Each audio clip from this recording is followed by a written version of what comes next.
చెప్పండి నరసింహరావు గారు. ఇష్టం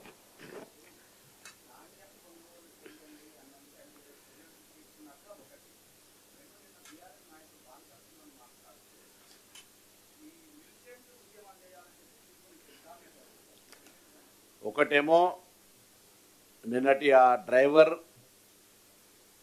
కంటే ఎక్కువగా రైతుగా మాట్లాడాడు. దాన్ని ఎవరు కూడా సీరియస్గా తీసుకోవటం లేదు. దాని మీద పాలిటిక్స్, కోడి గుడ్డు మీద ఎంట్రికలు విక్కినట్టుగా చేసే ప్రయత్నం వద్దు. నేను వెంటనే అది ఆయన ఆర్టీసీ ఉద్యోగి కాదు, కాంట్రాక్ట్ బేస్లో ఉన్నటువంటి హైర్ బస్సు ఉద్యోగి. మా అక్కడ స్థానిక అధికారి తొందరపడి ఎవరో చెప్పినారనే దాని మీద తొందరపడి అతన్ని తొలగించమని లేఖ రాసింది. వెంటనే మా దృష్టికి రాగానే ఆదేశించి అతని ఉద్యోగానికి ఏ ఇబ్బంది లేకుండా చేసి తదుపరి వచ్చిన ఫిర్యాదు మేరకు అంత తొందరగా స్పందించి ఇమీడియట్గా అతను చేసిన నేరం ఏం కాదు కానీ చేసాడు కాబట్టి యాజమాన్యానికి సూచన చేయడం జరిగింది. అక్కడ ఆ డిపో మేనేజర్ అక్కడి నుంచి బదిలీ చేయమని కూడా ఆదేశాలు ఇచ్చినాం. That is episode. సెకండ్, ప్రజాస్వామ్యంలో బాధ్యతగా ప్రజా సమస్యల మీద, ప్రభుత్వ నిర్ణయాల మీద విభేదించి చట్టము మనకున్నటువంటి ప్రజా అంశాల మీద పోరాటం చేసే హక్కు ఎవరికైనా ఉంది. అందులో గౌరవంగా ఒక పార్లమెంట్ సభ్యుడిగా చేసిన వ్యక్తి, పార్లమెంట్ మెంబర్ అంటే హైయెస్ట్ పీపుల్స్ హౌస్ ఎన్నికైన, నేను కూడా ఎంపీగా గెలిచిన వాటి ఆ రోజు ఎన్నికల అధికారి పార్లమెంట్ మెంబర్ అని చేయడు, పీపుల్స్ హౌస్ రిప్రజెంటేటివ్ అని ఇస్తాడు. అది జాతీయ సంపద రైల్వే పట్టాలు కోసేయమని చెప్తా ఉంటుంటే నాకు ఆశ్చర్యం అనిపించింది. అతను రాజకీయ ఉన్మాదిగా మారిండా, ఎటువంటి ఆలోచనతోటి మాట్లాడిన అనేటువంటి మాట నన్ను చాలా ఆశ్చర్యం జరిగింది. ఎందుకంటే రైలు పట్టాలు కోస్తే ఆ రైలు మీద మనందరం కూడా ప్రయాణం చేయొచ్చు, ఎవరైనా ఉండొచ్చు. ఇది నేనేం రాజకీయంగా వ్యక్తి టార్గెట్ ఓరియంటేషన్లో మాట్లాడుతలేను. ఆయన మాట్లాడిన మాటలకు మాత్రమే reaction. I'm not any personal issue. ఒక ప్రతిపక్ష పార్టీకి సంబంధించిన పార్లమెంటు సభ్యుడిగా చేసిన వ్యక్తి, శాసనసభ్యుడిగా చేసిన వ్యక్తి, గవర్నమెంట్ విప్పుగా ఉన్న వ్యక్తి రైలు పట్టాలు కోసేయండి అని వాయిస్ చిన్న తర్వాత నేను చెప్తాను. ఇది దుర్మార్గమైనటువంటి అంశం. కేంద్ర పోలీసులు కూడా రైల్వే శాఖ తరఫున రైలు పట్టాలు కోసేయమని చెప్పిండు కాబట్టి రైల్వే పరంగా కేసు రిజిస్టర్ చేయాల్సిందే. చెన్నూరు నాయకులను కోరుతా ఉన్నా ఆ వీడియోతో సహా పోలీస్ స్టేషన్ రైల్వే పోలీసులో కంప్లైంట్ చేయాలి. 2, సింగరేణి కార్మికులందరినీ తల్లి లాంటి సింగరేణి కార్యాలయాన్ని కాల్చేయమంటా ఉన్నాడు. ఇన్ని లక్షల మందికి ఉపాధినిచ్చేటువంటి సింగరేణి సంస్థ, ఆ ప్రాంతం నుంచి శాసనసభ్యుడిగా పార్లమెంటు మెంబర్ గెలిచిన మీరు తల్లి లాంటి సింగరేణి సంస్థను పేల్చేయమని చెప్తా ఉన్నావు. ఆయనే చెప్తా ఉన్నాడు, నేను బాధ్యతగా ప్రతిపక్ష పార్టీ నిరసనలు చెప్పొద్దు అనేంత అవివేకిని కాము. ఈ ప్రభుత్వం ప్రజాస్వామికంగా ఉద్యమాలు చేయడానికి అవకాశం ఇస్తుంది. స్వయంగా వారే చెప్తా ఉన్నారు, ఇంత పెద్ద ధర్నా చేస్తే 5 రైతులు రాలేని, మీ రైతుల ధర్నా పొలిటికల్ డ్రామా మీ ఇంట్రెస్ట్ జరుగుతుందని నువ్వే స్పీచ్లో చెప్పిన 5 రాలే రైతులని. నేను అంటలే, 5 రైతులు రాని ధర్నా పార్టీ 70 మందితో కలిపి ధర్నా చేసి నెల రోజులు జైలు పోతే పర్వాలేదు, నువ్వు రైలు పట్టాలు కాల్చేయి, నువ్వు సింగరేణి భవనాన్ని వేల్చేయి, ఆ భవనాన్ని వేల్చేయమని చెప్తున్నావు అంటే ఇది వ్యక్తిగతం అని అనుకుంటలేను. టీఆర్ఎస్ పార్టీ వెంటనే అతన్ని బహిష్కరించాలి. మొన్న అక్కడ ఎన్నికలు మున్సిపాలిటీ వస్తే ఏదో అన్యాయం జరిగిందని ఆయననే దాడి చేశాడు.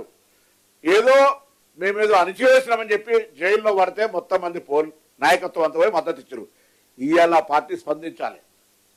ఆయన మాట్లాడిన మాటల్ని పార్టీగా భావిస్తా ఉన్నాం, టీఆర్ఎస్ పార్టీ వ్యాఖ్యలుగా భావిస్తా ఉన్నాం. టీఆర్ఎస్ పార్టీ దాన్ని సరే బీఆర్ఎస్ ఓకే స్థాయిలో మేము టీఆర్ఎస్ ఎలియాస్ బీఆర్ఎస్ చంద్రశేఖరరావు గారి నాయకత్వంలో ఉన్న పార్టీ సభ్యుడుగా ఆయనే ఇటువంటి విపరీత వ్యాఖ్యలు అంటే ఫ్రస్ట్రేషన్ ఉండొచ్చు.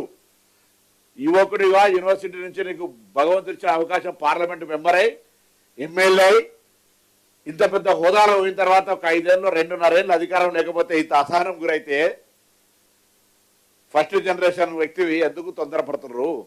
ఇటువంటి మాటలు రైల్వే పట్టాలను కోసేయమంటే ఏం జరుగుతుంది, సింగరేణి కార్యాలయాన్ని కాల్చేయమంటే ఏం జరుగుతుందో ఆ పార్టీ స్పందించాలని డిమాండ్ చేస్తా ఉన్నా. It's a time. తెలంగాణ ప్రజలు ఆలోచన చేయాలి.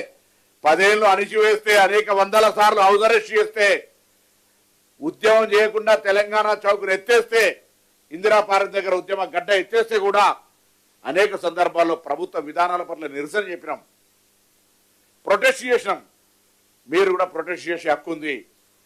ప్రభుత్వం ఎన్నిసార్లు చెప్పిన వింటలేదు. ప్రభుత్వం మీరు చెప్పినట్టు ఆడితే ఆడు పాడితే పాడుమనేది కాదు. మీరు ఆ అన్ని అంశాలు మేము ఒకవేళ పొరపాట్లు చేస్తే పొరపాట్లన్నీ జమై ప్రజల దగ్గరికి పోయి ప్రజా కోర్టులో ఓటు రూపంలో మీరు ప్రజలకు చైతన్యపరిచేయండి. కానీ రైలు పట్టాలు పేల్చేయమని చెప్పో మేము అన్నాడని అటువంటి మాట్లాడే పరిస్థితి అన్నేళ్ళు అధికారంలో ఉన్నాం. మా పార్టీ చాలా రాష్ట్రాలు అధికారంలో ఉన్నాం, ప్రతిపక్షంలో ఉన్నాం. ఇలా దేశంలో కూడా ప్రతిపక్షంలో ఉన్నాం. దేశంలో అధికారాన్ని ఎక్కువ సంవత్సరాలు పాలించింది మేమే.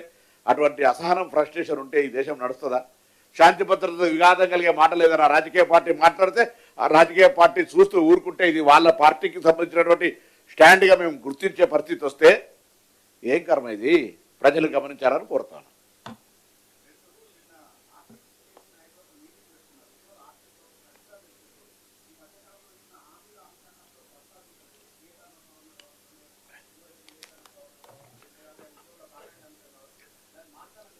ఇప్పుడు వాళ్ళు మా కుటుంబ సభ్యులు ఆ సమస్యలన్నీ పరిష్కరిస్తామని అనేక సార్లు చెప్పినాం.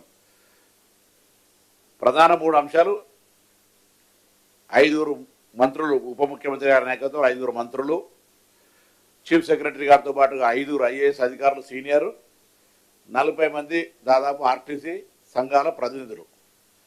దీర్ఘకాలిక చర్చ తర్వాత కొన్ని అంశాలు నిర్ణయం జరిగినాయి. మిగతా అంశాలు ఎగ్జిక్యూటివ్ డైరెక్టర్స్ కమిటీ వేసినది ఒక రోజు అటు ఒక రోజు ఇటు చర్చ చేస్తాం. మేము కన్సర్న్ ఉన్నాం. ప్రతి 2వ మంగళవారం జిల్లా డిపో స్థాయి నుంచి, RM స్థాయి నుంచి, ED స్థాయి నుంచి, MD మంత్రి కూడా వాళ్లకు ఏ అంశాలున్నా నేరుగా కలవడానికి గ్రీవెన్స్ డే పెట్టినాం.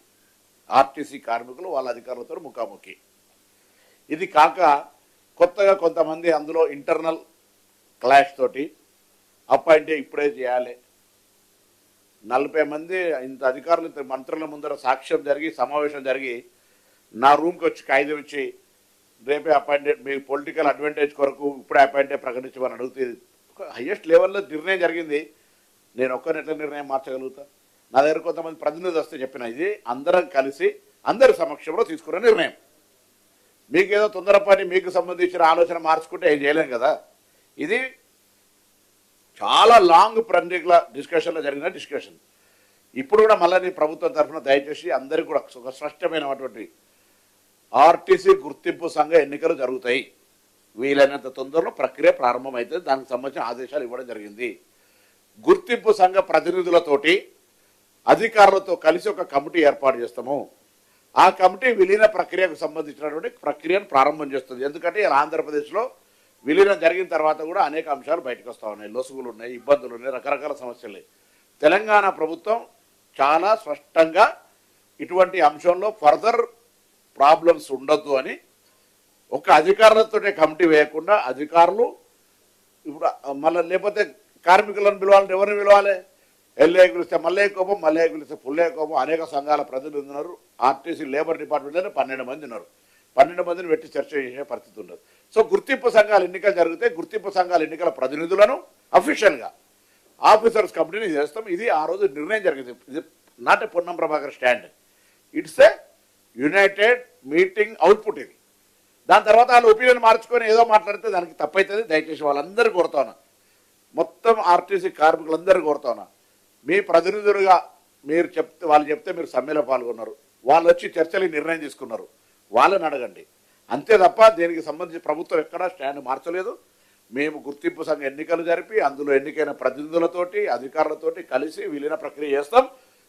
11% PRC అమలు జరుగుతుంది. జూన్ 1 నుంచి ఇచ్చేస్తాం. దానికి ఎక్కడ ఇష్యూ లేదు. మిగతా అంశాలు ఏమున్నా ఎగ్జిక్యూటివ్ డైరెక్టర్స్ కమిటీ చేసినాం.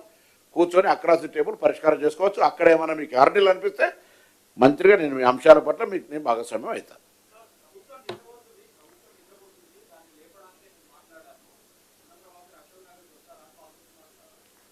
ఎక్కడికి?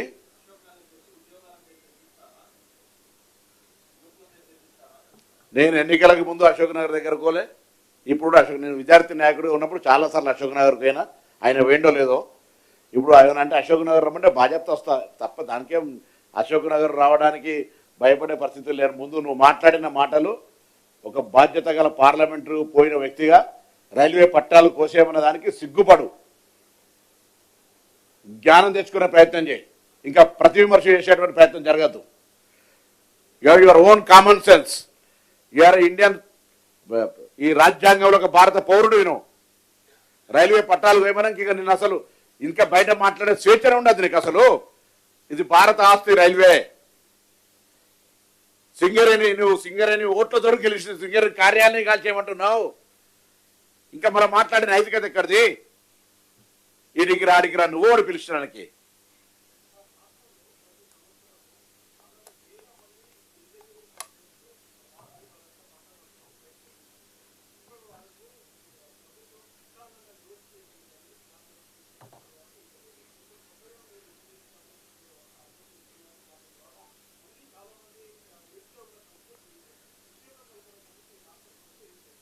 అందుకే స్కిల్ యూనివర్సిటీతో పాటుగా ఈ విద్యా పరంగా కూడా కొంత వాళ్ళు భవిష్యత్తులో ఈ ఇంజనీరింగ్ చదివిన వాళ్ళు పట్టాకే పరిమితం కాకుండా స్వయంగా స్కిల్డ్ వాళ్ళను క్యాంపస్ సెలెక్ట్ అయ్యే, ఇప్పుడు చదువు చెప్పడము, చదువుకునే అవకాశం కలిగడం నా బాధ్యత, ప్రభుత్వం బాధ్యత.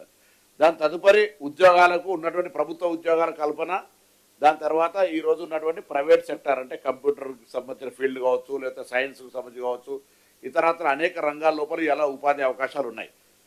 వాటి లోపల ఉపాధి పొందేటువంటి విధంగా స్కిల్స్తో లేకుండా నేను పట్టాకే పరిమితం అయితే ఉద్యోగం వచ్చే పరిస్థితి కాదు. కాబట్టి నేను విద్యార్థులను కోరుతా ఉన్నా, మీరు టాలెంట్ ఈరోజు ఇక్కడ కాకపోతే దేశవ్యాప్తంగా అనేక టాలెంట్ ఎగ్జామ్స్ల లోపల మీరు ఇన్వాల్వ్ కావచ్చు. ఉద్యోగం ఇక్కడనే పొందాలని ఏమి, దేశం మొత్తం కూడా పొందవచ్చు. ఇక్కడ కూడా అన్ని రకాల ఖాళీలను భర్తీ చేయడానికి జాబ్ క్యాలెండర్ కావచ్చు మా ప్రక్రియ తీసుకుంటున్నాం. నా డిపార్ట్మెంట్కి సంబంధించి మేము అసిస్టెంట్ బీసీ వెల్ఫేర్ ఆఫీసర్ నియమించుకున్నాం, ఆర్టీఓలను, ఎంవీఐలను, దాని తదుపరి ఆర్టీసీ డ్రైవర్లను, కండక్టర్తో అనేక నిర్ణయం చేసుకుంటున్నాం. కానీ ఇంజనీరింగ్ సంబంధించి వచ్చేటప్పటికి ఇరిగేషన్లో కూడా నియామకాలైనాయి, మిగతా అన్ని డిపార్ట్మెంట్లో కూడా అటు మెడికల్ డాక్టర్స్ అన్ని రకాల నియామకాలు అవుతా ఉన్నాయి. నియామకాలతో పాటుగా మిగతా వ్యవహారాల్లో కూడా వాళ్ళు రాణించే విధంగా వాళ్ళ విద్యా బోధన ఉండాలి, విద్యా అవగాహన పెరగాలని కోరుకుంటాను. సరే ఇవాళ మాట్లాడదు ఫ్యూచర్ సిటీ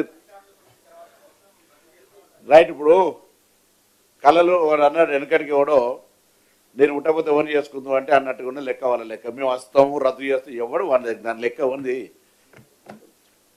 ఇవాళ మా కాలేజీ గురించి, దాని తర్వాత భారత రాజ్యాంగంలో కొన్ని అంశాలు పొందుపరచబడినటువంటి ప్రభుత్వ ఆస్తులకు నష్టం కలుగజేస్తాం అనే మాట కూడా నేరమే. ప్రభుత్వ ఆస్తులను, అందులో రైల్వే లాంటి public transport system it's a biggest offence. దాంతో పాటుగా ఈరోజు party stand TRS, BRS, Narasimha గారు చెప్తారు బీఆర్ఎస్ అని, ఆ బీఆర్ఎస్ స్టాండ్ కూడా